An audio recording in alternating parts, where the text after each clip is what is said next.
جب تک تعلیم کا مقصد نوکری پانا ہی ہوگا تب تک سماج میں نوکر ہی پیدا ہوں گے، مالک نہیں بنیں گے۔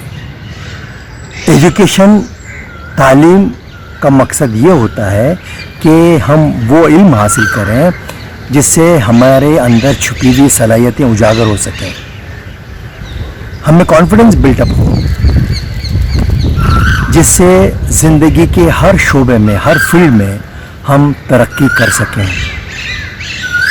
دیکھیے، تعلیم حاصل کرنے کا مطلب اچھی نوکری پانا نہیں ہے۔ یہ سب کرنے کے لیے خودداری کی ضرورت ہے۔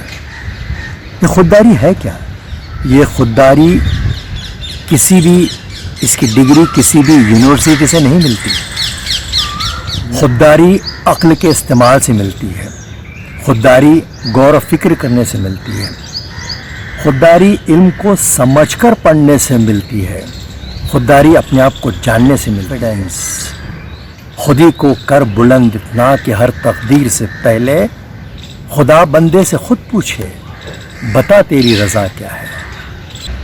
سر اٹھا کر جینا ہی اپنی جگہ ایک سفر بھی ہے اور ایک منزل بھی۔